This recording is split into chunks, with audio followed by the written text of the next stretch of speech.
Hello aspirants. तो कैसे हैं आप सब लोग। उम्मीद करता हूं कि आप सब बढ़िया होंगे और अपने एग्जाम्स के प्रिपरेशन अच्छे से कर रहे होंगे। आज हमारे सारथी बैच का लेक्चर नंबर 27 है और आज से हम एक नया टॉपिक, एक नई बुक स्टार्ट कर रहे हैं नर्सिंग की, जिसको हम कहते हैं फंडामेंटल ऑफ नर्सिंग।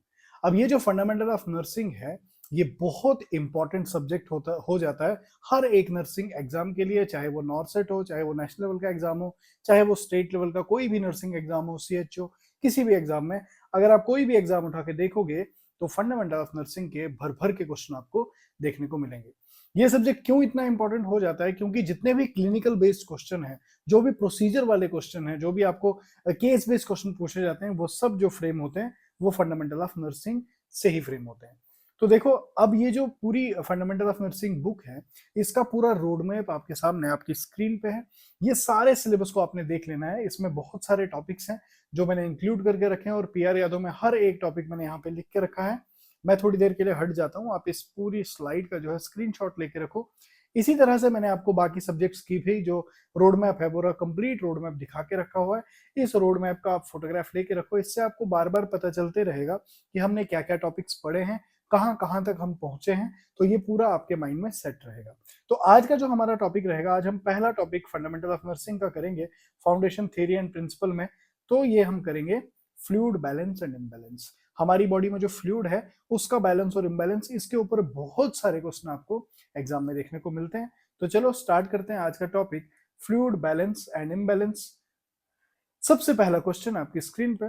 क्वेश्चन किस तरह से पूछा गया है और क्या पूछा गया है, और पहले आप देखो कि कहां पे पूछा गया है। तो ये आपका BSF स्टाफ नर्स 2014 में क्वेश्चन पूछा गया है।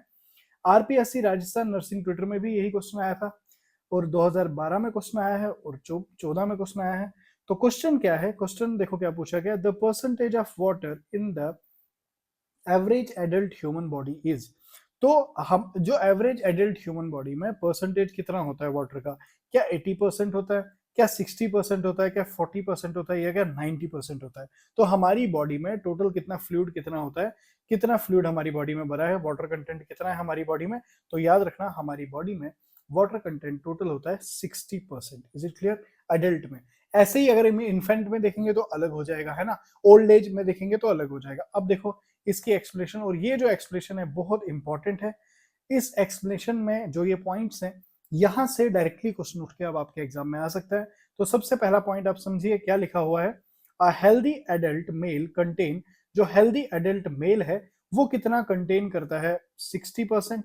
ठीक है। ओल्डर कितना कंटेन करता है? 55%। तो जो हेल्दी मेल है वो कंटेन करता है 60%, ओल्डर एडल्ट 55%। एडल्ट फीमेल की अगर हम बात करें तो फीमेल थोड़ा कम करती है मेल के कंपैरिजन में वाटर कंटेंट, तो 55%। एंड इन्फेंट जो है सबसे ज्यादा जो है 80% जो है वो क्या करता है? कंटेन करता है। तो 80% जो है इन्फेंट में वाटर भरा होता है। Water or fluid of the total body weight. तो टोटल बॉडी वेट के कंपैरिजन में जो वाटर परसेंटेज है वो कितनी होती है? तो आपको ये रेशियोज याद रखने हैं। एडल्ट मेल की बात करें तो 60, ओल्डर एडल्ट की बात करें तो 55, और फीमेल की बात करें तो 55। क्लियर? और साथ में इन्फेंट की बात करें तो सबसे ज्यादा इन्फेंट में होता है 80%। क्लियर हो गया फर्स्ट पॉइंट। सेकंड पॉइंट जो है वो क्या है? अमंग दिस फ्लूइड 2/3, जो इस फ्लूइड का 2/3 है। अब इस फ्लूइड के अंदर आ जाओ, जो ये 80% फ्लूइड इन्फेंट में या 55% जो है वुमेन में जो फ्लूइड है, इसका 2/3 लगभग 66%, जो 2/3 जो है, 2/3 जो है कितना होता है? 66% होता है। तो जो इस फ्लूइड में 66% जो है प्रेजेंट इनटू इंट्रासेलुलर कंपार्टमेंट। अब देखो, इंट्रासेलुलर कंपार्टमेंट में प्रेजेंट होता है 66%। क्लियर? इंट्रासेलुलर का मतलब हो गया इनसाइड द सेल। अब यहाँ पे कुछ टर्मिनोलॉजीज आ रही हैं जो बहुत बहुत इंपॉर्टेंट है। इन टर्मिनोलॉजीज को समझना। एक टर्मिनोलॉजी हमारे सामने आई इंट्रासेलुलर, ठीक है। और जो है सेकंड चीज क्या है? 1/3 जो है, तो 2/3 हो गया 66, और 1/3 जो है, 1/3 कितना परसेंट होता है? तो 33%। तो ये कह रहा है जो 2/3 या 66% है, ये कहाँ होता है? इंट्रासेलुलर, इंट्रासेलुलर कंपार्टमेंट में या इनसाइड द सेल होता है। इसको हम क्या बोलते हैं? इंट्रासेलुलर। आईसी लिख रहा हूं मैं इसको, आईसी इंट्रासेलुलर कंपार्टमेंट, ICC लिख रहा हूं मैं इसको। और 1/3 जो है 33% इंटू एक्स्ट्रा सोलर कंपार्टमेंट में, एक्स्ट्रा सोलर कंपार्टमेंट या आउटसाइड द सेल, और 33% होता है एक्स्ट्रा सेलुलर कंपार्टमेंट, ECC लिख रहा हूं मैं इसको। Is it clear? तो अब आपको एक चीज समझ में आई कि हमारी बॉडी में टोटल वाटर कंटेंट कितना होता है। अगर एडल्ट की बात करूं तो 60% होता है वाटर कंटेंट। इस 60% वाटर कंटेंट में इसका इस 60% का जो 1/3 है, वो 1/3 क्या होता है, एक्स्ट्रा सेलुलर, मतलब सेल के बाहर।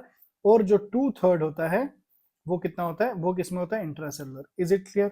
अब देखो एक्स्ट्रा सेलुलर, इंट्रासेलुलर, और मैं थोड़ा इसको डिटेल में समझाऊं अगर, तो देखो इंट्रासेलुलर क्या है और एक्स्ट्रा सेलुलर क्या है। ये एक सेल है, ये एक सेल है, इस सेल के अंदर फ्लूइड भरा हुआ है, क्लियर। और ये सेल है कहाँ, ये सेल हमारी बॉडी के अंदर होगा, ठीक है। ये सेल हमारी बॉडी के अंदर है, ये यहाँ पे दूसरी सेल है, ये यहाँ पे तीसरी सेल है, क्लियर, ये चौथी सेल है। अब इन सेल्स के अंदर फ्लूइड भरा हुआ है, ठीक है, इन सेल्स के अंदर फ्लूइड भरा हुआ है। और हमारी बॉडी में, हमारी बॉडी के अंदर, टिश्यू के अंदर, यहाँ बाहर भी फ्लूइड भरा हुआ है, क्लियर, समझ आ गया। अब देखो जो सेल के अंदर का फ्लूइड है ना, सेल के अंदर जो फ्लूइड है इसको हम बोलते हैं intracellular fluid, fluid, ICF, intracellular fluid. और जो सेल के बाहर है इसको हम बोलेंगे आईसीएफ, आईसीएफ, आईसीएफ। और जो इस सेल के बाहर फ्लूइड है इसको हम बोलते हैं एक्स्ट्रा सेलुलर फ्लूइड। अब एक फ्लूइड होता है इंट्रासेलुलर, एक होता है एक्स्ट्रासेलुलर, सेल के अंदर वाला फ्लूइड और सेल के बाहर वाला फ्लूइड। अब हमको कहा गया कि एक मेल एडल्ट में 60% जो है वाटर कंटेंट होता है, ठीक है। और अब उसी वाटर कंटेंट के अंदर, इस वाटर कंटेंट का अगर हम 2/3 देखेंगे, ठीक है, या इसी को हम 66% बोलेंगे, ठीक है, 2/3 देखेंगे या इसी को हम 66% बोलेंगे, या इसी 60% में हम 1/3 या इसी को 33% बोलेंगे। अब इस फ्लूइड के ऊपर बात हो रही है कि इस फ्लूइड में 66% कहां होता है और 33% कहां होता है। तो क्या लिखा था यहाँ पे, क्या लिखा हुआ है यहाँ पे, देखो ध्यान से, क्या लिखा हुआ है आपका, जो इंट्रासेलुलर कंपार्टमेंट के अंदर जो फ्लूइड होता है इनसाइड द सेल, वो 33%, 66% इनटू इंट्रासेलुलर और 33% एक्स्ट्रा सेलुलर। तो जो सेल के अंदर है वो ज्यादा है, वो कितना है, 66%। और सेल के बाहर ये एक्स्ट्रा सेलुलर ECF और ये ICF। तो इंट्रासेलुलर फ्लूइड कितना हो गया, 66%, 1/3, और एक्स्ट्रा सेलुलर फ्लूइड कितना हो गया, 33%, या इसको 1/3 करके भी क्वेश्चन आ सकता है, क्लियर। तो इंट्रासेलुलर फ्लूइड क्या हुआ, एक्स्ट्रा सेलुलर फ्लूइड क्या हुआ, आपको समझ आ गया होगा। नेक्स्ट पॉइंट आप देखोगे, अमंग एक्स्ट्रा सेलुलर फ्लूइड। अब यहाँ पे एक्स्ट्रा सेलुलर फ्लूइड के अलावा बात की जा रही है कि among extra cellular fluid 80% into interstitial space. अब ये कह रहा है जो अब ये एक्स्ट्रा सेलुलर फ्लूइड था, जो ये 33% एक्स्ट्रा सेलुलर फ्लूइड है, इसके अंदर इसका जो 80% है, इसका जो मेन भाग है, इसके अंदर जो मेन सबसे ज्यादा जो पोर्शन है वो कौन कंट्रीब्यूट करता है, ये कंट्रीब्यूट करता है present into interstitial space inside tissue but outside cell and vessel. देखो अब ये 80% कहाँ है, ये है इंटरस्टिशियल। अब एक और टर्म हमारे सामने आ जाती है, वो क्या आ जाती है, इंटरस्टिशियल स्पेस। अब इंटरस्टिशियल स्पेस क्या होता है, इंटरस्टिशियल स्पेस होता है दो सेल्स के बीच की स्पेस, क्लियर। अब मतलब यहाँ पे जो ये मैंने डायग्राम बनाई थी, इसी डायग्राम को अगर हम फिर से इलेबोरेट करें तो इसके बाहर एक्स्ट्रासेलुलर फ्लूइड थी।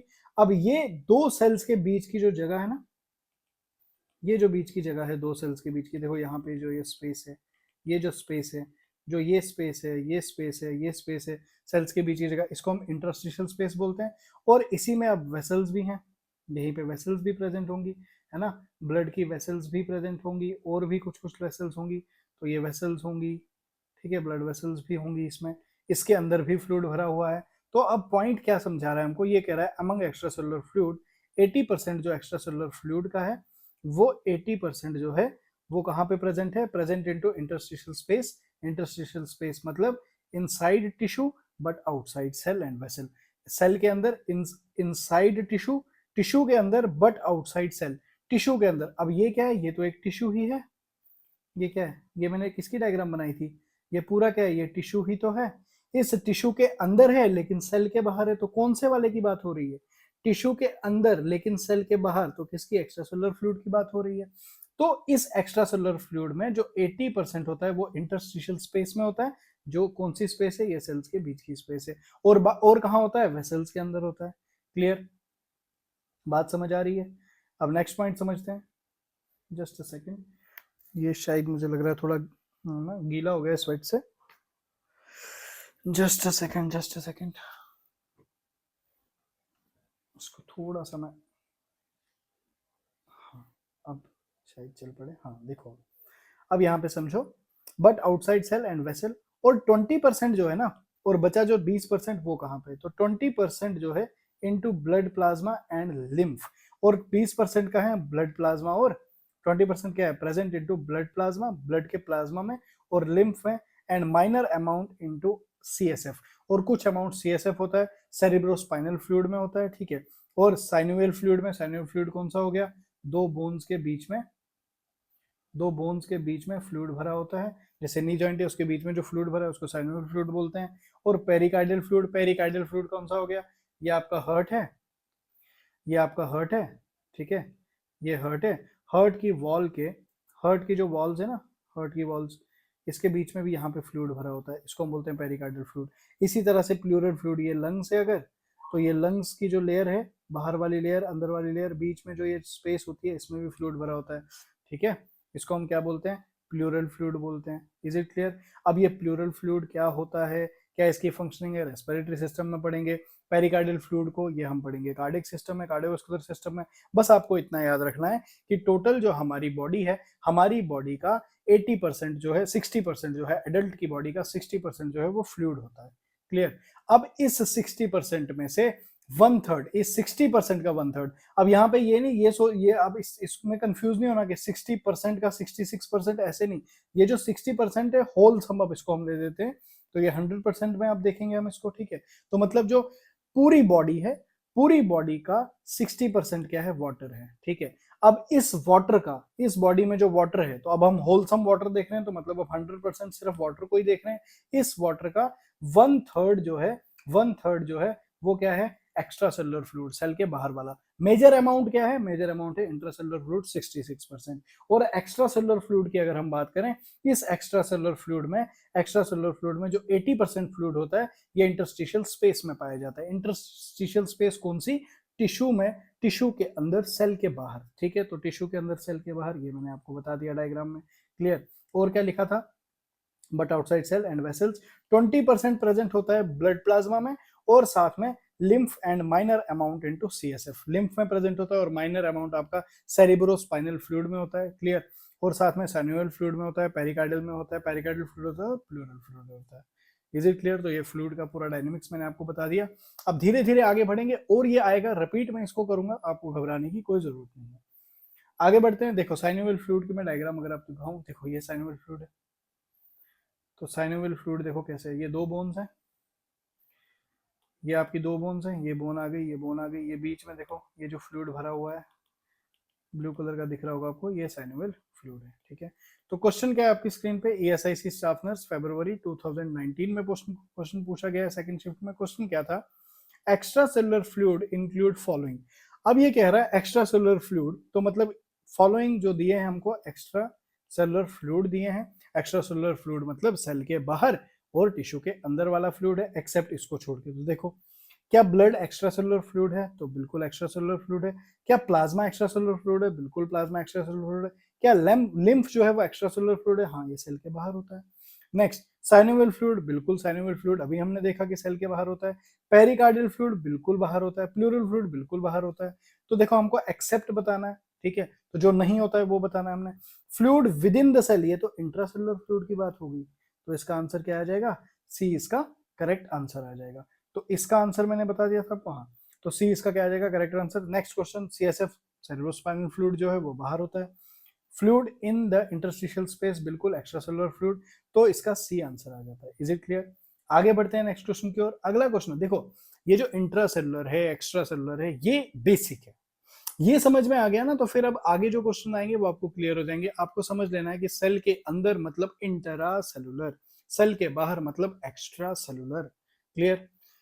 इंटरस्टिशियल मतलब सेल्स के बीच में, इन सेल्स के बीच में इंटरस्टिशियल, तो ये दो सेल हैं, एक सेल ये, एक सेल ये, और बीच में जो ये स्पेस है इसको बोलेंगे interstitial space. Is it clear?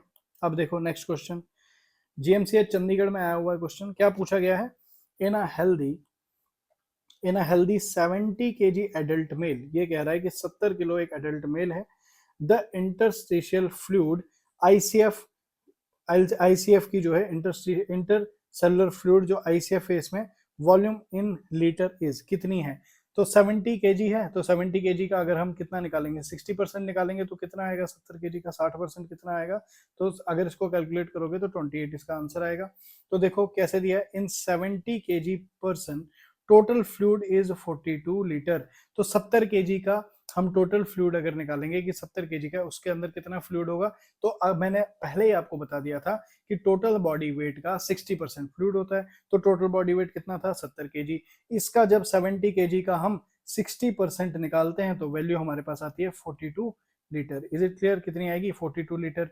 तो as 60% of total body weight among these 28 litre. अब जो ये 42 लीटर आ गया ना हमारे पास, देखो इसका आ गया 42 लीटर आ गया, लेकिन हमको पूछा क्या था, हमको पूछा था, देखो 42 लीटर भी इसने ऑप्शन में दिया है, बट हमको पूछा क्या है इसने, हमको पूछा है इंटर सेलुलर फ्लूइड के बारे में। तो हमको पहले तो निकालना पड़ेगा कि टोटल वाटर कंटेंट कितना है, फिर उस वाटर कंटेंट में हमने इंट्रासेलुलर आईसीएफ निकालना था जो कितना होता है 2/3 होता है। तो 2/3 का मतलब क्या हो गया, कितना परसेंट 66%। तो हमको अब इस 42 का 66% निकालना पड़ेगा।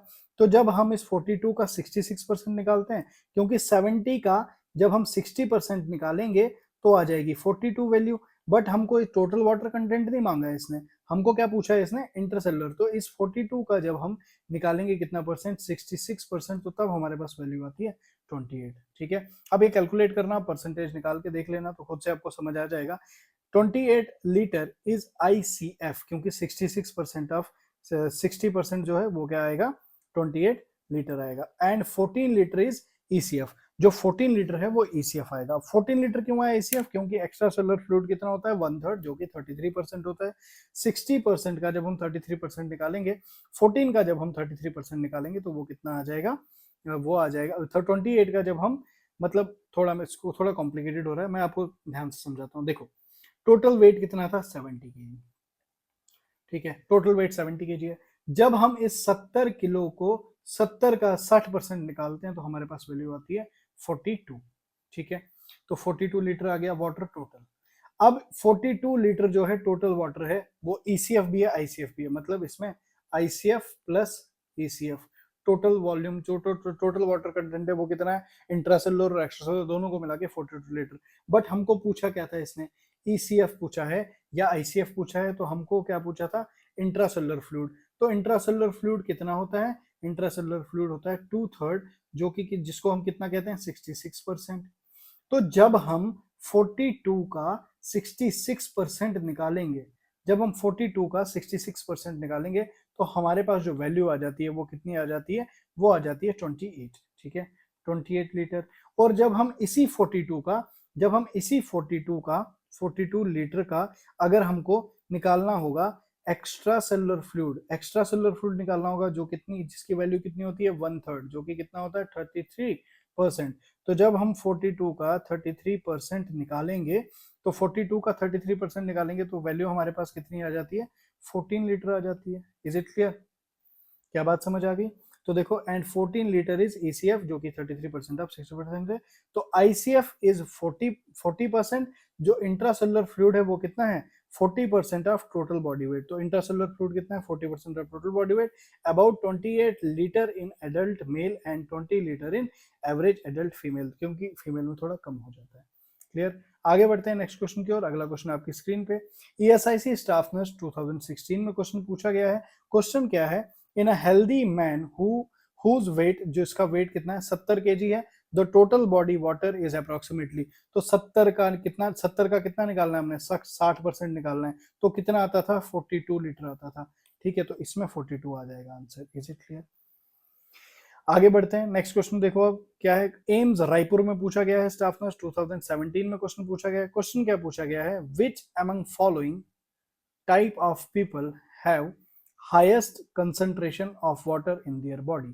अब ये कह रहा है इनमें से बताओ मुझे, which among following type of people, इनमें से कौन सा टाइप ऑफ पीपल है जिसमें हाईएस्ट कंसंट्रेशन ऑफ वाटर पाया जाएगा, सबसे ज्यादा वाटर कंटेंट पाया जाएगा इनमें से।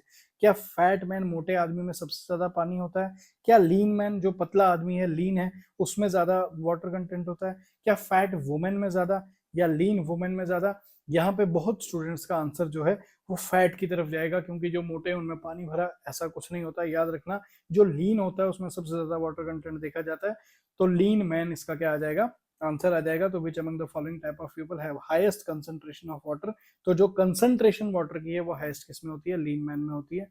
Is it clear? तो देखो, proportion of water lower into women, सबसे कम किस में होता है, वुमेन में होता है, ओबीज में होता है और ओल्डर एडल्ट में होता है। तो तीन याद रखना। तो कम कम किस में होता है, कम वाटर कंटेंट किस में होता है, वुमेन में होता है, ओबीज अगर कोई मोटे हैं उनमें होता है, ओल्डर एडल्ट, ठीक है, जो एडल्ट अब थोड़े बूढ़े एडल्ट बड़े हो गए हैं, काफी 40 साल की उम्र के उसके बाद के हैं, तो older adult and higher in, और हायर किस में होता है, चिल्ड्रंस में, जो कि 80% इन इन्फेंट में देखा जाता है, ठीक है, चिल्ड्रन में ज्यादा होता है और लीन पर्सन में ज्यादा होता है। क्लियर? आगे बढ़ते हैं नेक्स्ट क्वेश्चन की ओर। अगला क्वेश्चन आपकी स्क्रीन पे, बीपीएस गवर्नमेंट एम कोई एग्जाम है हरियाणा का, वहां पे पूछा गया है क्वेश्चन, क्या पूछा गया है आपको कि the client most at risk for fluid volume deficit. अब ये कह रहा है इनमें से बताओ कौन सा क्लाइंट ऐसा है जिसमें फ्लूइड वॉल्यूम डेफिसिट का खतरा है। फ्लूइड वॉल्यूम डेफिसिट मतलब सीधी बात है, फ्लूइड का वॉल्यूम कम हो रहा है, तो डेफिसिट मतलब कम होना, फ्लूइड की वॉल्यूम कम होना, वाटर कंटेंट कम होना। किस में खतरा है? क्या फीमेल में खतरा है, क्या यंगर एडल्ट में, अभी यंग जो एडल्ट है उसमें खतरा है, क्या चिल्ड्रन में खतरा है, या इन्फेंट में खतरा है। अब यहाँ पे ना आप कंफ्यूज हो जाओगे, यहाँ आपका आंसर जो है फीमेल की तरफ जाएगा, बट फीमेल नहीं है, ध्यान से समझना। फीमेल क्यों नहीं है? अभी पिछले एक्सप्लेनेशन में मैंने आपको समझाया कि फीमेल में कम वाटर होता है, तो यहाँ पे अब पूछा जा रहा है कि एट रिस्क, ठीक है, तो client most at risk of, किसमें रिस्क है सबसे ज्यादा वॉल्यूम डेफिसिट होने का। तो रिस्क अगर आया है तो रिस्क किसको होता है, इन्फेंट को होता है, क्योंकि इसकी किडनी अभी मैच्योर नहीं है, इसमें किडनी मैच्योर नहीं है, और साथ में इसके जो वाटर कंजर्वेशन का जो मैकेनिज्म था ना वो भी उतनी तरह से डेवलप नहीं हुआ है इन्फेंट में। तो धीरे धीरे जब बॉडी डेवलप होगी तो फिर ये अपने वाटर को रोक पाएगा, वाटर कंसंट्रेशन को मेंटेन कर पाएगा। वाटर कंसंट्रेशन होती तो ज्यादा 80%, लेकिन यहाँ पे रिस्क पे पूछा गया है तो इसलिए आंसर इसका इन्फेंट हो जाएगा। एक्सप्लेनेशन ध्यान से पढ़ेंगे तो और ज्यादा चीजें क्लियर होंगी। जो मैंने अभी आपको बात बताई, अब उसको एक्सप्लेनेशन में समझो।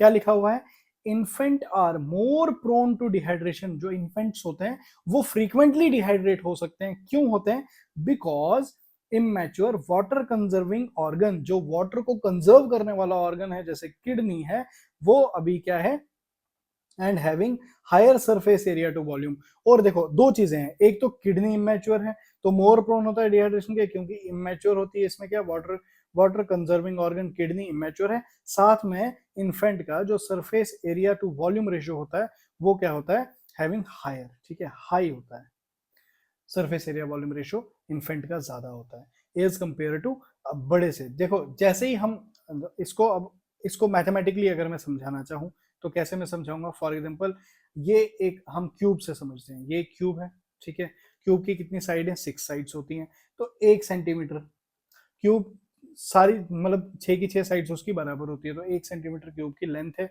1 सेंटीमीटर ब्रेथ है, 1 सेंटीमीटर हाइट है। क्यूब का निकालने का फॉर्मूला क्या होता है, 6 into side, side into side, 6 side का स्क्वायर करते हैं हम इसको, ठीक है, 6 इंटू साइड का स्क्वायर, तो साइड क्या है इसमें 1:1, 6:1:1 ऐसे करके इसका फॉर्मूला बनेगा।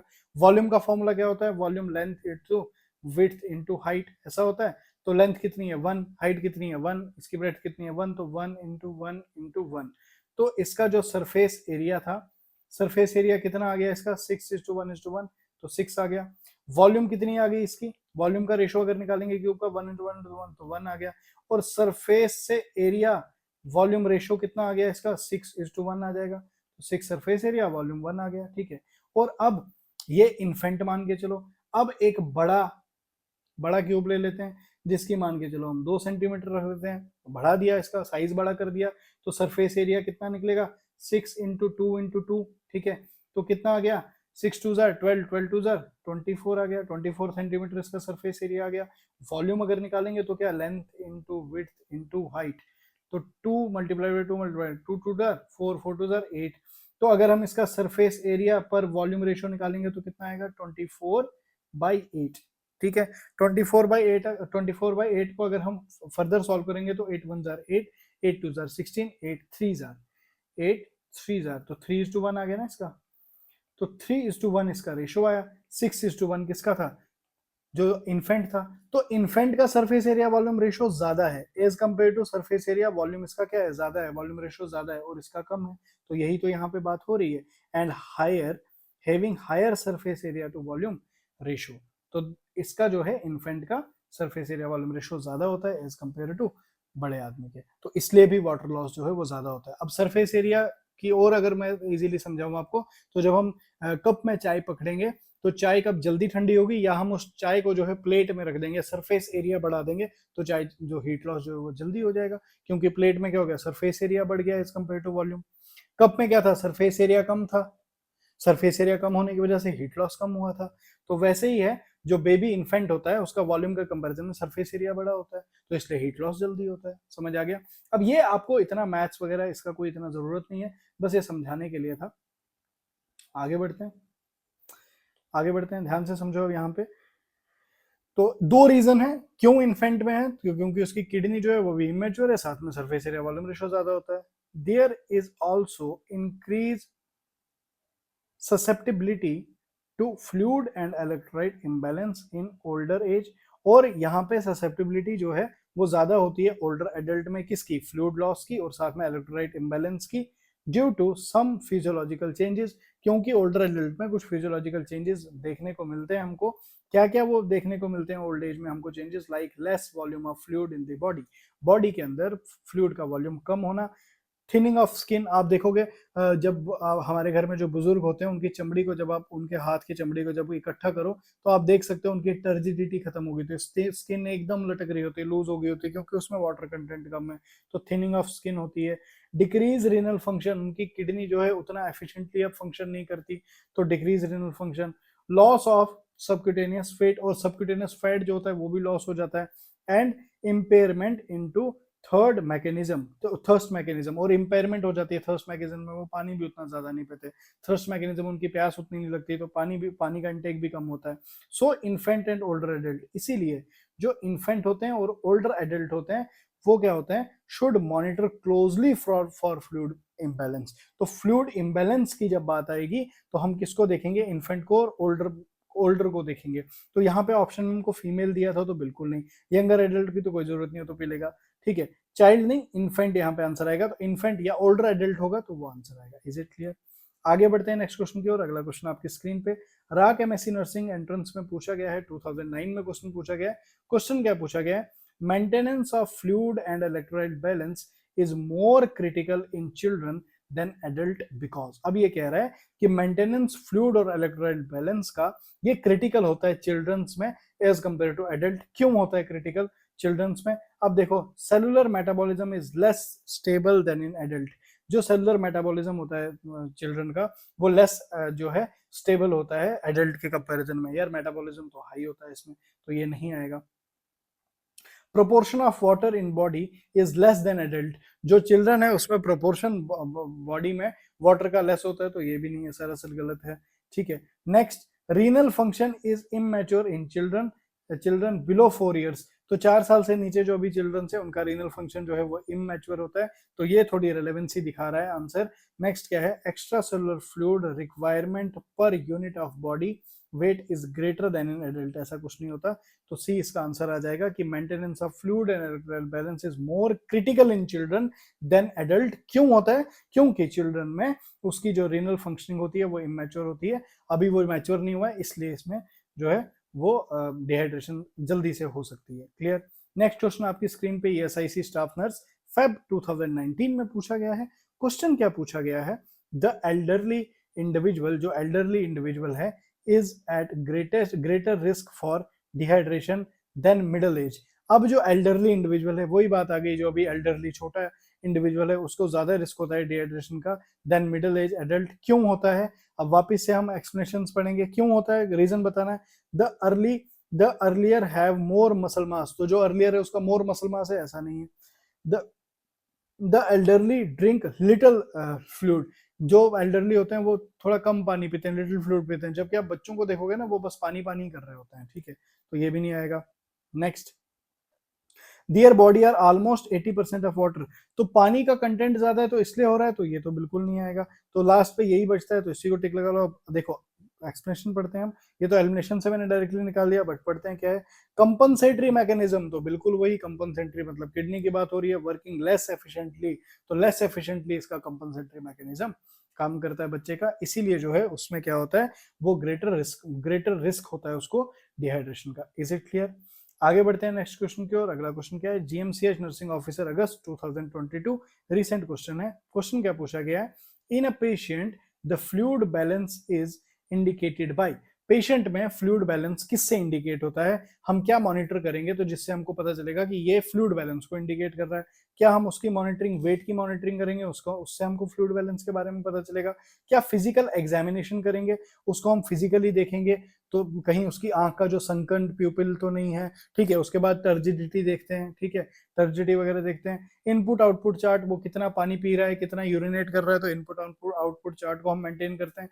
तो बिल्कुल मॉनिटर, वेट मॉनिटरिंग, उससे भी हमको पता चलता है फ्लूइड बैलेंस के बारे में। फिजिकल एग्जामिनेशन से तो हमको पता करते ही हैं, उसकी आंखें देखते हैं, उसकी जीभ देखते हैं, ड्राई माउथ तो नहीं है, है ना, बाकी सारी चीजें देखते हैं, स्किन वगैरह देखते हैं, टर्जिडिटी स्किन की चेक करते हैं, इनपुट आउटपुट चार्ट को देखते हैं। तो ऑल ऑफ दी अबव इसका आंसर आ जाएगा। बहुत इजी था।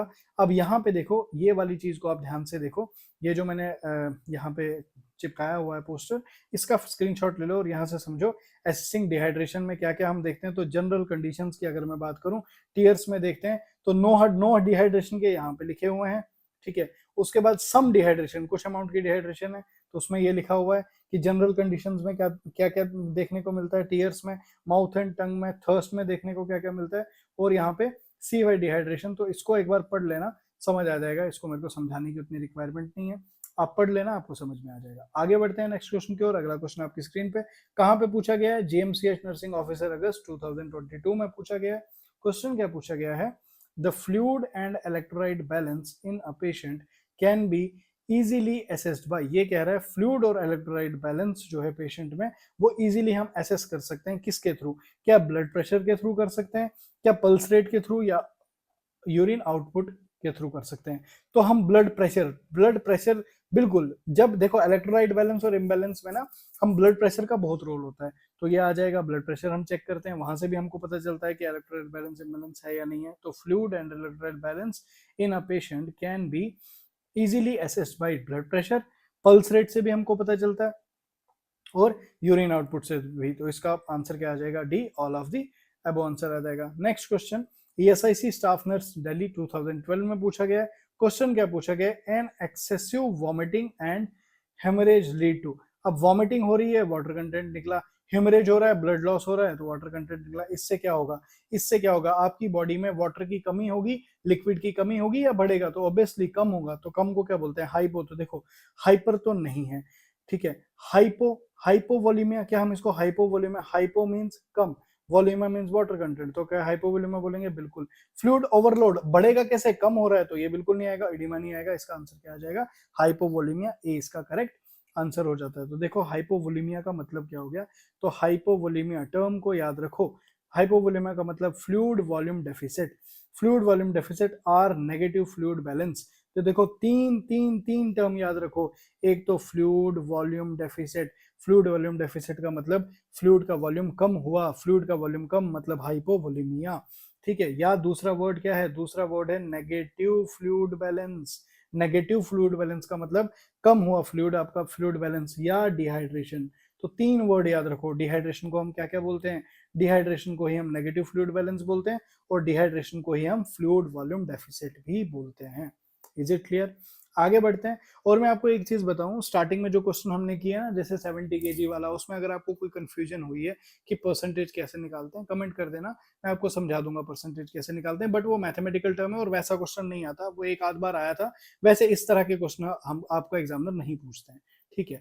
तो बेसिकली परसेंटेज निकालनी थी, तो 70 केजी में, अब मैं वहाँ मैथ्स तो पढ़ा नहीं रहा हूँ, अदरवाइज आप अगर आपको समझ नहीं आया परसेंटेज, आप किसी से भी मैथ्स वाले से समझ सकते हो, नहीं तो मैं ही आपको आगे समझा दूंगा। उसमें कंफ्यूज नहीं होना, ठीक है। उसमें हो सकता है कि कुछ स्टूडेंट्स कंफ्यूज हो, उसमें क्यों नहीं मैंने स्ट्रेस डाला, क्योंकि आगे जो हमको इंपॉर्टेंट क्वेश्चंस कर रहे थे जो हमारे लिए रेलेवेंट है, इसलिए मैंने उसको ज्यादा स्ट्रेसफुल कंडीशन में नहीं समझाया। और दूसरा जो सरफेस एरिया वाला, फिर मेरे दिमाग में ऐसा आया कि सरफेस एरिया वॉल्यूम डेफिसिट कहीं इनको समझना है, इसलिए मैंने वो क्यूब का वो फॉर्मूला लगा के वो भी समझाने की कोशिश की, बट वो उतनी रेलेवेंसी नहीं है, बस आपको पता होना चाहिए। क्लियर? नेक्स्ट क्या लिखा हुआ वहां पे, हाइपोवोलेमिया के ऊपर लिखा है, तो हाइपोवोलेमिया को ही हम फ्लूइड वॉल्यूम डेफिसिट बोलते हैं, नेगेटिव फ्लूइड बैलेंस बोलते हैं और डिहाइड्रेशन बोलते हैं। Means N abnormal decrease in volume of, अब देखो इसका मतलब क्या है, means abnormal decrease, abnormally decrease हुआ, कम हुआ in volume of circulating blood, जो ब्लड सर्कुलेट कर रहा था उसके वॉल्यूम में कमी आई, या एक्स्ट्रा सेलुलर फ्लूइड, सेल के बाहर का जो फ्लूइड थे वो कम हो गया। It may be caused by vomiting, किस किस की वजह से हो सकता है, वॉमिटिंग की वजह से हो सकता है, डायरिया की वजह से हो सकता है, बर्न की वजह से हो सकता है, ठीक है। Excessive use of diuretics, diuretics का यूज जब हम करते हैं तो यूरिनेशन बढ़ जाती है ना, तो डायूरेटिक्स का अगर एक्सेसिव यूज किया इससे डिहाइड्रेशन हो सकती है। एंड हेमरेज, अगर ब्लड का लॉस बहुत हो गया इससे भी डिहाइड्रेशन की कंडीशन बन सकती है। Is it clear? आगे बढ़ते हैं नेक्स्ट क्वेश्चन की ओर। अगला क्वेश्चन आपकी स्क्रीन पे, RUHS बीएससी नर्सिंग एंट्रेंस 2022 में पूछा गया है। क्वेश्चन क्या पूछा गया है आपसे, इन हाइपरटोनिक डिहाइड, अब देखो hypertonic dehydration fluid moves from, अब यहाँ पे एक वर्ड आ गया ना हाइपरटोनिक, ये इसको समझाना पड़ेगा। हाइपरटोनिक, मैंने पीछे किसी लेक्चर में, अब मुझे नहीं याद नहीं आ रहा है कहाँ पे, मैंने सोल्यूशन समझाया हुआ है, ठीक है। सोल्यूशन मैंने आपको पूरा बताया हुआ है, hypertonic solution, hypotonic solution, hypertonic hypotonic करके शायद मैंने वहीं नहीं समझाया, मैंने बस कंसंट्रेशन बताया था कि कंसंट्रेटेड सोल्यूशन और डाइल्यूट सोल्यूशन बताया था। अब मैं फिर से आपको हाइपरटोनिक वगैरह ये समझाऊंगा। टोनिसिटी का मतलब ही होता है कंसंट्रेशन, ध्यान से समझो। हाइपरटोनिक डिहाइड्रेशन का मतलब, हाइपरटोनिक का मतलब क्या हो गया, ये एक सोल्यूशन है, ये एक लिक्विड है, ठीक है, लिक्विड है, ये एक सोल्यूशन है, मान के चलो ये एक सोल्यूशन है। सोल्यूशन के अंदर क्या क्या होता है, सोल्यूशन के अंदर मान के चलो ये वाटर है, इस वाटर के अंदर मैंने नमक डाल दिया है, ठीक है, वाटर इन साल्ट, पीछे मैंने वाटर इन शुगर की एग्जांपल ली थी। तो सोल्यूशन दो चीजों से बना, दो चीजों से बना। दोबारा से इसको बनाता हूँ, इसको समझाता हूँ, कॉज ये थोड़ा ना इसमें कंफ्यूज होते हैं काफी स्टूडेंट्स, ऑफलाइन में मैंने देखा है। तो आप कंफ्यूज ना हो तो एक ही बार इस पे टाइम लगा के इसको अच्छे से समझा देता हूँ। देखो, एक चीज होती है सोल्यूशन। सोल्यूशन क्या होता है, सोल्यूशन बनता है दो चीजों से, उसमें होता है एक सल्यूट प्लस सॉल्वेंट। सल्यूट क्या हो गया, सल्यूट को मान के चलो जैसे साल्ट हो गया, नमक, और सॉल्वेंट हो गया मतलब वाटर। सल्यूट होता है माइनर कंपोनेंट और सॉल्वेंट होता है मेजर कंपोनेंट, ठीक है। तो सॉल्यूशन में दो चीजें हैं, तो ये एक बीकर था, इसके अंदर मैंने पानी भरा और साथ में मैंने इसमें थोड़ा सा क्या डाल दिया, नमक डाल दिया, ठीक है, तो इसको हम बोलेंगे सॉल्यूशन, ठीक है। अब मान के चलो साल्ट मैंने कितना डाला, तो 20% डाला, और वाटर कितना था, 80% था, तो ये एक सोल्यूशन है, समझ आ गया। अब यहाँ पे खेल क्या शुरू होता है, अगर मैं अब इस सोल्यूशन के अंदर, इस सोल्यूशन के अंदर मैं सॉल्ट को बढ़ा दूं, अगर मैं साल्ट को बढ़ा देता हूं, तो इस साल्ट के बढ़ाने की वजह से क्या होगा, इस साल्ट के बढ़ाने की वजह से इस सोल्यूशन की जो कंसंट्रेशन थी वो बढ़ती है, ठीक है। तो साल्ट के बढ़ाने की वजह से सोल्यूशन की कंसंट्रेशन क्या होती है, सोल्यूशन की कंसंट्रेशन इंक्रीज होती है, तो ये सोल्यूशन कंसंट्रेटेड होता है। अगर मैं साल्ट को कम करूं, अगर मैं साल्ट को कम करूं, तो सोल्यूशन की जो कंसंट्रेशन थी वो क्या होती है, कम होती है, और इसी सोल्यूशन को हम बोलते हैं डाइल्यूट, क्या बोलते हैं, डाइल्यूट। सेम अगर मैं वाटर को कम करूं, वाटर को कम करना मतलब क्या हो गया, सॉल्वेंट को जब हम कम करते हैं, वाटर को कम करते हैं, तो ऑटोमेटिकली सॉल्यूट बढ़ रहा होगा, मतलब नमक बढ़ रहा होगा, तो वो क्या हो जाएगा, कंसंट्रेट हो जाएगा। अगर वाटर को बढ़ा दूंगा मैं, वाटर बढ़ गया सॉल्यूट के कंपैरिजन में, तो वो हो जाएगा डाइल्यूट। क्या समझ आ गया यहाँ पे? अब यहाँ पे समझो, यहाँ पे समझो, अब ये एक बीकर है, ठीक है, इस बीकर के अंदर एक सोल्यूशन है, इस बीकर के अंदर एक सोल्यूशन भरा हुआ है, ठीक है। इस सोल्यूशन के अंदर, इस सोल्यूशन के अंदर 20% क्या है, 20% सोल्यूट है और 80% जो है वो सॉल्वेंट है, समझ आ गया। अब इसी बीकर के अंदर मैं एक सेल को डाल देता हूं, मैंने एक सेल को डाला, इस सेल के अंदर भी लिक्विड भरा है, इस सेल के अंदर अपना लिक्विड भरा हुआ है। अब इस लिक्विड का मतलब इस सेल के अंदर भी एक सोल्यूशन है, समझ आ गया। अगर इस सेल के अंदर जो सोल्यूशन है, मैंने अगर इस सेल को प्लेस किया, इस सेल के अंदर जो सोल्यूशन है इसका भी अगर डायनेमिक्स सेम है, 20% इसमें क्या है, सोल्यूट है, और 80% इसमें क्या है, सॉल्वेंट है, तो ये देखो अंदर वाले का सोल्यूशन का कंसंट्रेशन और बाहर वाले लिक्विड का कंसंट्रेशन सेम है, तो इसको हम बोलेंगे आइसोटोनिक सोल्यूशन। क्या बोलेंगे? Isotonic solution. बात समझ आई? और अगर दूसरी कंडीशन ये है कि दूसरा बीकर ये है, इस बीकर के अंदर लिक्विड है और ये लिक्विड जो है कंसंट्रेटेड है, मतलब इसके अंदर जो सोल्यूट की मात्रा है वो 40% है, और वाटर जो है इसमें कितना है? वाटर इसमें सिर्फ 60% है। तो वाटर कम है, सोल्यूट ज्यादा है, तो दैट मीन्स ये कंसंट्रेटेड है। और जो अब मैंने इसमें सेल डाली, ये सेल सेम यही वाली सेल मैंने उठा के इसमें डाल दी। जब मैं इसी सेल को इसमें डाल दूंगा ना, अब यहाँ पे क्या है, ये सेल किसके अंदर आ गई? जिस बाहर जो सोल्यूशन है उसकी कंसंट्रेशन क्या है? ज्यादा। तो इसको हम सोल्यूशन को बोलेंगे हाइपरटोनिक, हाइपरटोनिक सोल्यूशन। इसको क्या बोलेंगे? हाइपरटोनिक सोल्यूशन बोलेंगे। क्यों बोला हमने इसको हाइपरटोनिक सोल्यूशन? क्योंकि इस सेल की कंपैरिजन में जो बाहर लिक्विड है उसकी कंसंट्रेशन ज्यादा है, तो हाइपरटोनिक सोल्यूशन है। और अगर अब मैं इस सेल को उठा के एक दूसरे तरह के लिक्विड में डालूं, इस लिक्विड में मान के चलो, इस लिक्विड में सिर्फ 5% सोल्यूट था और 95% क्या था? वाटर कंटेंट था। अब इस सेल को उठा के जब मैं यहां डाल दूंगा, सेम इसी सेल को उठा के मैंने यहां डाला, तो यहां पे कंसंट्रेशन कम थी, तो इस सोल्यूशन को बोलेंगे हाइपोटोनिक, हाइपोटोनिक सोल्यूशन बोलेंगे। अब याद रखना, ऑस्मोलरिटी का रूल होता है कि ऑस्मोलरिटी में क्या होता है? वाटर कंटेंट जो है वो अपने लोअर से, अपने हायर से लोअर की तरफ जाएगा वाटर कंटेंट। अब यहाँ पे हो क्या रहा है? हाइपोटोनिक सोल्यूशन के अंदर जब हम हाइपोटोनिक, आइसोटोनिक में जब हम इस सेल को डालेंगे ना, तो कुछ नहीं होगा, जितना अंदर से बाहर लिक्विड जाएगा सेम उतना ही अंदर भी आएगा और कोई चेंज देखने को नहीं मिलेगा। लेकिन लेकिन लेकिन अगर हम हाइपरटोनिक सोल्यूशन के अंदर किसी किसी सेल को डालेंगे हाइपरटोनिक सोल्यूशन के अंदर, मतलब उसकी टोनिसिटी ज्यादा है, वो कंसंट्रेटेड सोल्यूशन है, तो जो वाटर कंटेंट सेल के अंदर होगा वो बाहर आएगा। ठीक है, वो बाहर आएगा। समझ आ गया? मतलब आपने देखा होगा, हम मीट के ऊपर जब नमक लगा देते हैं या कभी किसी चीज के ऊपर नमक डालते हैं तो पानी बाहर आ जाता है ना। वो पानी बाहर क्यों आया? क्योंकि बाहर क्या था? हाइपरटोनिक सिचुएशन थी, तो वाटर बाहर आ जाता है और सेल क्या हो जाएगी? श्रिंक हो जाएगी। तो हाइपरटोनिक सोल्यूशन में सेल श्रिंक हो जाती है। और अगर हाइपोटोनिक सोल्यूशन के अंदर मैंने सेल को डाला, तो यहाँ क्या हो जाएगा? वाटर कंटेंट सेल के अंदर आ जाएगा, तो सेल फूल जाएगी। तो आपने देखा होगा, जो अगर हम आपने देखा होगा, अगर हम ड्राई फ्रूट्स को डाल रहे हैं वो थोड़ी फूलते हैं ना। ठीक है, हम दालों को डालते हैं वो फूलती है, या आप किशमिश को जब हम डालते हैं पानी के अंदर वो फूल जाती है सुबह तक, क्योंकि डायरेक्ट पानी में डाला ना। अगर आप उसी किशमिश को नमक घोलो, पहले अच्छा खासा नमक घोलो, उसके अंदर अब आप उस किशमिश को डालो, वो नहीं फूलेगी। फूली हुई को डालोगे वो पानी बाहर छोड़ देगी। क्या बात समझ आ गई? तो यहां तक मुझे अब लगता है ये बहुत बेसिक जाके मैंने समझाया आपको। अब हाइपरटोनिक डिहाइड्रेशन का मतलब ये हो गया। अब देखो, हाइपरटोनिक हमको क्या पूछा है? In hypertonic dehydration fluid moves from, hypertonic में फ्लूइड सेल के बाहर जाएगा या अंदर आएगा? सेल से बाहर जाएगा। तो क्या लिखा है? Interstitial space to cell. क्या ये अब जो एक टिश्यू है, टिश्यू के अंदर ये सेल्स हैं, टिश्यू के अंदर ये सेल्स हैं, ये कह रहा है हाइपरटोनिक डिहाइड्रेशन है। हाइपरटोनिक मतलब सेल के बाहर जो लिक्विड होगा, सेल के बाहर जो ये लिक्विड एनवायरनमेंट है, ये हाइपरटोनिक का कंसंट्रेशन हाई है, मतलब सेल से लिक्विड कहाँ जाएगा? सेल से बाहर जाएगा। सेल से बाहर कहाँ? इंटरस्टिशियल स्पेस में जाएगा। तो पहला ऑप्शन क्या लिखा है? Interstitial space to cell. क्या इंटरस्टिशियल स्पेस से सेल के अंदर आएगा? तो बिल्कुल नहीं आएगा।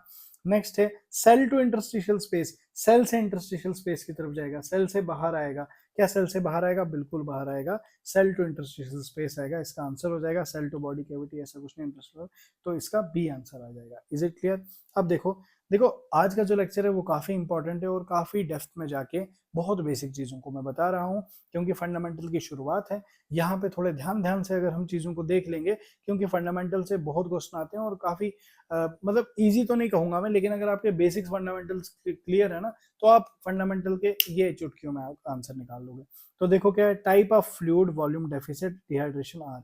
एक होता है आइसोटोनिक डिहाइड्रेशन। आइसोटोनिक का मतलब टोनिसिटी सेम है, तो water and dissolved electrolyte loss in equal proportion. तो इक्वल प्रोपोर्शन में जब लॉस हो रहा होगा उसको हम बोलेंगे आइसोटोनिक डिहाइड्रेशन। दूसरा हो गया हाइपोटोनिक डिहाइड्रेशन। हाइपोटोनिक डिहाइड्रेशन में क्या होता है? जो इलेक्ट्रोलाइट लॉस होते हैं वो मोर देन वाटर लॉस। तो हाइपोटोनिक डिहाइड्रेशन में किस चीज की डिहाइड्रेशन होगी? हाइपोटोनिक, मतलब हाइपोटोनिक में इलेक्ट्रोलाइट लॉस जो होगा वो ज्यादा होगा, क्योंकि इलेक्ट्रोलाइट ज्यादा निकलेंगे than water loss, electrolyte loss more than water loss, fluid moves from interstitial tissue और प्लाज्मा टू सेल। फ्लूइड कहां से कहां जा रहा है? फ्लूइड जो है वो कहां जा रहा है? Moves from interstitial tissue, interstitial tissue से बाहर जा रहा है, या प्लाज्मा टू सेल, प्लाज्मा से सेल की तरफ आ रहा है। Is it clear? नेक्स्ट है हाइपोटोनिक डिहाइड्रेशन। हाइपोटोनिक डिहाइड्रेशन में क्या हो गया? सॉरी, हाइपरटोनिक डिहाइड्रेशन में क्या हो गया? Water loss more than electrolyte loss. यहाँ पे वाटर लॉस ज्यादा होगा as compare to electrolyte loss. Fluid जो है वो मूव होगा from cell to interstitial tissue, fluid जो है वो सेल से इंटरस्टिशियल टिश्यू की तरफ मूव करेगा या प्लाज्मा की तरफ मूव करेगा। इट कॉज प्लाज्मोलिसिस, इसकी वजह से प्लाज्मोलिसिस होगा, सेल श्रिंक हो जाएगी, तो श्रिंकिंग हो जाती है, और decrease of cytoplasm of living cell का जो साइटोप्लाज्म है वो कम हो जाएगा when cell is placed in a hypertonic solution due to loss of water. जब हम सेल को हाइपरटोनिक सॉल्यूशन में डालेंगे तो वहां पे लॉस ऑफ वाटर हो जाएगा। बात समझ आ गई? आगे बढ़ते हैं नेक्स्ट क्वेश्चन की ओर। अगला क्वेश्चन आपका AIIMS Patna nursing officer Feb 2020 में आया है, बीएचयू स्टाफ नर्स 2016 में आया है, जिपमर स्टाफ नर्स 2013 में क्वेश्चन पूछा गया है। क्वेश्चन क्या पूछा गया है? Which type of solution cause water to shift from cell to plasma, cell से प्लाज्मा की तरफ कौन सा वाटर का सोल्यूशन करेगा? तो यार हाइपोटोनिक, सेल से बाहर निकालना है तो हाइपोटोनिक, ज्यादा टाइम नहीं लगाएंगे इसमें। आगे बढ़ते हैं next question. Plasmolysis will occur when cell is placed in, plasmolysis shrink कब होता है? कौन से में? हाइपोटोनिक में। हाइपोटोनिक में कहाँ हम उसको प्लेस करेंगे? तो उसमें हाइपोटोनिक में प्लेस करेंगे। अब देखो क्यों जल्दी निकल रहा है? तो प्लाज्मोलिसिस बाहर निकल रहा है वाटर, क्योंकि बाहर क्या है? कंसंट्रेशन हाई होगी, कंसंट्रेशन हाइपोटोनिक सोल्यूशन में डालेंगे तो कंसंट्रेशन हाई है। तो next question, rock MSc nursing क्यों इतनी जल्दी किया? पीछे क्योंकि काफी अच्छे से समझा दिया है। अब अगर नहीं समझ आ रहा है एक्सप्लेनेशन को फिर से देखो, डाउट आएगा कमेंट करो, आंसर दे देंगे। अब वैसे डाउट नहीं आएगा, अगर आप ध्यान से देखोगे तो डाउट नहीं आएगा। राग एमएससी नर्सिंग एंट्रेंस एग्जाम 2009 और 2018 में क्वेश्चन पूछा गया है। क्वेश्चन क्या पूछा गया है? एक फिजिशियन जो है वो ऑर्डर करता है आईवी पोटाशियम, पोटाशियम बोल रहा है कि आईवी दो, इंट्रावेनस जो है पोटाशियम चढ़ाओ पेशेंट को for a child with hypertonic dehydration. तो इसमें हाइपरटोनिक डिहाइड्रेशन हुई थी। हाइपरटोनिक डिहाइड्रेशन में पेशेंट को क्या देंगे? पोटाशियम आईवी जो है वो ऑर्डर हुआ है। And nurse performing which of the following highest priority assessment before administering potassium. तो पोटाशियम को एडमिनिस्टर करने से पहले नर्स जो है वो सबसे इंपॉर्टेंटली क्या देखेगी, क्या एसेस करेगी पेशेंट के अंदर? टेकिंग द टेम्परेचर, क्या उसका टेम्परेचर पहले लेगी? टेकिंग ब्लड प्रेशर, क्या उसका ब्लड प्रेशर पहले लेगी? ऑब्टेनिंग वेट, पहले उसका वेट चेक करेगी? या checking the amount of urine output. तो हमेशा यूरिन आउटपुट को चेक किया जाता है, जब भी पोटाशियम देना है उससे पहले यूरिन आउटपुट को चेक किया जाता है। क्यों चेक किया जाता है? तो हम इसके एक्सप्लेनेशन में समझते हैं। तो देखो, if IV potassium is prescribed, अगर आईवी पोटाशियम दिया जा रहा है पेशेंट को for administration, ensure before administration that the child has voided, तो हमने इंश्योर करना है कि चाइल्ड ने पहले वॉइड किया है, यूरिन आउटपुट निकाला है या नहीं, and has adequate renal function. उससे हमको पता चलेगा कि उसका जो है रीनल फंक्शन एडिक्वेट होना चाहिए। क्यों एडिक्वेट होना चाहिए? क्योंकि potassium chloride should never be administered if urine output is less than 2 ml पर केजी पर आवर। तो ऑलिगो यूरिया की अगर कंडीशन है, यूरिन कम है, अगर यूरिन कम प्रोड्यूस हो रहा है, तो उस कंडीशन में तो हम क्या करते हैं? एडमिनिस्टर इफ यूरिन आउटपुट, हम तभी हम पोटाशियम जो है उसमें इंसर्ट करेंगे अगर उसका यूरिन आउटपुट ठीक है। अगर उसका 2 ml पर केजी पर आवर ओलिगो यूरिया है, because it may cause hyperkalemia, तो इसकी वजह से हाइपर कैलीमिया की कंडीशन बन सकती है। तो हमको पहले उसका यूरिन आउटपुट देखना है। अगर उसका यूरिन आउटपुट ही कम है, ओलिगो यूरिया की कंडीशन है, तो बिल्कुल हम पोटाशियम नहीं देंगे, क्योंकि अगर अब हमने पोटाशियम दिया तो उसमें हाइपर कैलीमिया की कंडीशन बन सकती है, और हाइपर कैलीमिया जो है वो डेंजरस कंडीशन है, लाइफ थ्रेटनिंग कंडीशन है हार्ट के लिए। क्यों होता है, क्या होता है, कार्डियोवास्कुलर में भी पढ़ेंगे। बस अभी आप इतना याद रखो कि हाइपर कैलीमिया बन सकता है, वो नहीं बनना चाहिए। इसलिए जब भी पोटाशियम देना है हमने, तो पोटाशियम देने से पहले हमको यूरिन आउटपुट उसका चेक करना है कि उसको कहीं ओलिगो यूरिया तो नहीं है, क्योंकि उसकी किडनी प्रॉपरली यूरिन बना रही है या नहीं, बस ये चेक करना है। क्लियर? आगे बढ़ते हैं नेक्स्ट क्वेश्चन की ओर। बीएचयू स्टाफ नर्स 2015 में क्वेश्चन पूछा गया है। क्वेश्चन क्या पूछा गया है? The symptoms of severe dehydration in an adult including all of the following. तो डिहाइड्रेशन है, सीवियर डिहाइड्रेशन है, उसके सिम्टम्स क्या है एडल्ट में? तो ये सारे उसके सिम्टम्स है, एक को छोड़ के, क्योंकि एक्सेप्ट लिखा है तो एक गलत होगा, 3 सही होंगे। क्या? डिक्रीज थर्स्ट, उसको प्यास कम लगेगी, सीवियर डिहाइड्रेशन है, किसी को डिहाइड्रेशन हो रही है, उसको प्यास नहीं लगेगी, ऐसी भी क्या कोई चीज होती है? तो बिल्कुल नहीं यार, उसको प्यास तो लगेगी। समझ आ गया? तो डिजीनेस, क्या उसको डिजीनेस होगी? तो बिल्कुल होगी। क्या वीकनेस होगी? तो डिहाइड्रेशन में वीकनेस होती है। क्या पाल्पिटेशन होगी? तो पाल्पिटेशन धक धक धक तो बिल्कुल होगा। तो हमको क्या बताना था? एक्सेप्ट बताना था, तो ए इसका क्या आ जाएगा? आंसर आ जाएगा। Is it clear? तो देखो, in dehydration water is primary loss, तो डिहाइड्रेशन में वाटर प्राइमरी लॉस हो जाता है, causing increase level of electrolyte or hypertonicity. तो देखो, वाटर लॉस हुआ है, तो वाटर लॉस की वजह से बॉडी के अंदर क्या होगा? इलेक्ट्रोलाइट इंक्रीज हो जाएंगे या हाइपरटोनिसिटी हो जाएगी। तो लेवल ऑफ इलेक्ट्रोलाइट बढ़ेंगे, उसकी वजह से हाइपरटोनिसिटी हो जाएगी। तो हाइपरटोनिसिटी क्यों है? क्योंकि अंदर इलेक्ट्रोलाइट ज्यादा है। तो डिहाइड्रेशन जो है वो कौन सी कंडीशन होती है? हाइपोवोलेमिया, तो वॉल्यूम कम हो गया ना, वाटर कंटेंट बाहर निकल गया। इज कैरेक्टराइज्ड बाय थर्स्ट, प्यास लगती है, ठीक है।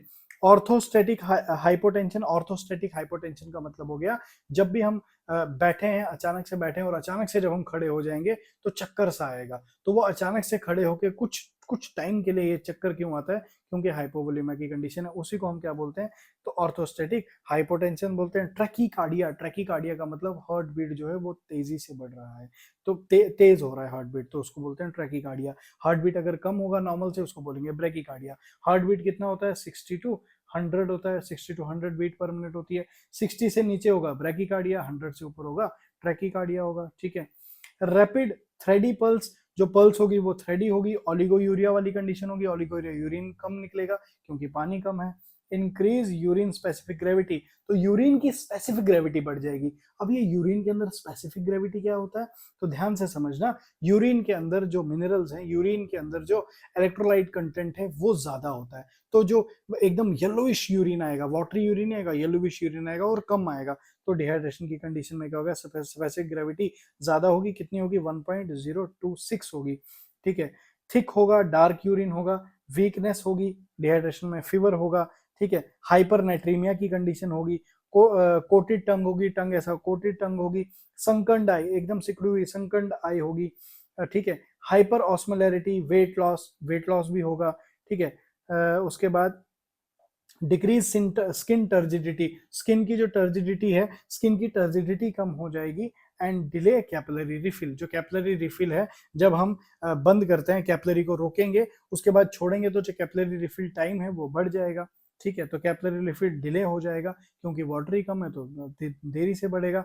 In severe dehydration cellular disruption, अगर सीवियर डिहाइड्रेशन और हम ट्रीट नहीं कर रहे हैं तो सेल जो है डिसरप्ट हो जाएगी, ठीक है। डिसओरिएंटेशन हो जाएगी, फॉर एग्जांपल डिलीरियम हो सकता है, ठीक है। डिलीरियम होगा, फेंटिंग होगी, फेंट हो जाएगा पेशेंट, ठीक है। हाइपरथर्मिया हो जाएगा, एकदम से टेम्परेचर हाइपरथर्मिया हो जाएगा। उसके बाद मेडिकेशन टॉक्सिसिटी हो सकती है, रीनल फेलियर हो सकता है, डेथ में अकर, तो डेथ भी हो सकती है। इसलिए डिहाइड्रेशन को ट्रीट करना बहुत बहुत बहुत जरूरी होता है। Is it clear? तो देखो, इसमें बहुत सारे ऐसी चीजें थी जिनके अलग से क्वेश्चन बन सकते हैं, तो ध्यान से इस स्लाइड को देखना। आगे बढ़ते हैं नेक्स्ट क्वेश्चन की ओर। नेक्स्ट क्वेश्चन आपका उत्तर प्रदेश स्टाफ नर्स में आया हुआ है 2021 में। क्वेश्चन क्या है? The characteristic of fluid volume deficit include all, तो फ्लूइड वॉल्यूम डेफिसिट मतलब डिहाइड्रेशन के ही कैरेक्टरिस्टिक इसने बताए हुए हैं, एक्सेप्ट इसको छोड़ के। क्या है? डिक्रीज स्किन टर्जिडिटी, क्या स्किन की टर्जिडिटी कम हो जाती है डिहाइड्रेशन में? बिल्कुल सही। क्या पोस्टीरियर हाइपोटेंशन, देखो पोस्टीरियर हाइपोटेंशन क्या है? ये वही है ऑर्थोस्टैटिक हाइपोटेंशन, कि जब पेशेंट खड़ा होगा, यहाँ पे देखो ऑर्थोस्टैटिक हाइपोटेंशन, तो यही है पोस्टीरियर हाइपोटेंशन, इसको बोलते हैं। दूसरा नाम इसका, इसी का पोस्टीरियर हाइपोटेंशन का ही दूसरा नाम क्या है? Orthostatic hypotension. इसमें क्या होता है? Blood shift to your lower body, तो ब्लड जो है लोअर बॉडी में शिफ्ट हो जाता है when you stand and your body can't adjust, तो बॉडी एडजस्ट ही नहीं करती है, बीपी ड्रॉप हो जाता है 3 मिनट के लिए, लगभग 2-3 मिनट के लिए। तो टॉप सिस्टोलिक जो है वो कितना? 20 mmHg ड्रॉप हो जाता है, और बॉटम 10 mmHg हो जाता है, बट ये कुछ ही मिनट्स के लिए होता है, उसके बाद नॉर्मल हो जाता है। तो ये भी आ जाएगा, ठीक है। नेक्स्ट क्या है? इंक्रीज टेम्परेचर, तो हाँ पीछे हमने पढ़ा था हाइपरथर्मिया होता है तो इंक्रीज टेम्परेचर भी हो जाता है। नेक्स्ट क्या है? इंक्रीज सेंट्रल वीनस प्रेशर, तो सेंट्रल वीनस प्रेशर कहाँ से बढ़ेगा? पानी कम है, तो डी इसका क्या आ जाएगा? आंसर आ जाएगा। Is it clear? आगे बढ़ते हैं नेक्स्ट क्वेश्चन की ओर। अगला क्वेश्चन जो है इग्नू पोस्ट बीएससी नर्सिंग 2022 में पूछा गया है। क्वेश्चन क्या है? Fluid deficit most accurately assessed by, अब फ्लूइड डेफिसिट जो है उसको हम कैसे एसेस करते हैं, कैसे हम पता करवाते हैं कि इसमें डिहाइड्रेशन है, और मोस्ट एक्यूरेटली पूछा गया कैसे एसेस करते हैं, क्या चेंजिंग इन बॉडी वेट जो है वो चेंज हो रहा है, तो मतलब हम इससे अंदाजा लगा सकते हैं डिहाइड्रेशन क्या क्या प्रेजेंस ऑफ ड्राई स्किन, अगर ड्राई स्किन है तो हमको पता चल रहा है डिहाइड्रेशन है, तो ड्राई स्किन मोस्ट एक्यूरेट पूछा है, याद रखना। डिक्रीज इन ब्लड प्रेशर एकदम से कम हो गया, डिक्रीज ब्लड प्रेशर हो गया, क्या इससे देख सकते हैं, या अल्टर्ड जनरल अपीयरेंस अल्टर हो गई। तो मैं आपको एक चीज बताऊं, लगभग चारों ही ठीक है, लेकिन अगर हम बिल्कुल एक्यूरेट ढूंढ रहे हैं, most efficient most accurate answer ढूंढ रहे हैं, तो डिक्रीज इन ब्लड प्रेशर, तो ब्लड प्रेशर का डिक्रीज होना ये इंडिकेशन है आपका किसका, ये असेसमेंट में हम यूज करते हैं ये deficit most accurate, fluid deficit most accurately assessed by decrease in blood pressure. Is it clear? Answer याद रखेंगे कि सी इसका आंसर आएगा। Next, ESIC staff nurse Feb 2019 में क्वेश्चन पूछा गया है, एम्स भोपाल नर्सिंग ऑफिसर 2018 में वापस से क्वेश्चन पूछा गया है। क्या क्वेश्चन है? Skin turgor test is use to assess skin turgidity, dehydration के लिए यूज करते हैं यार।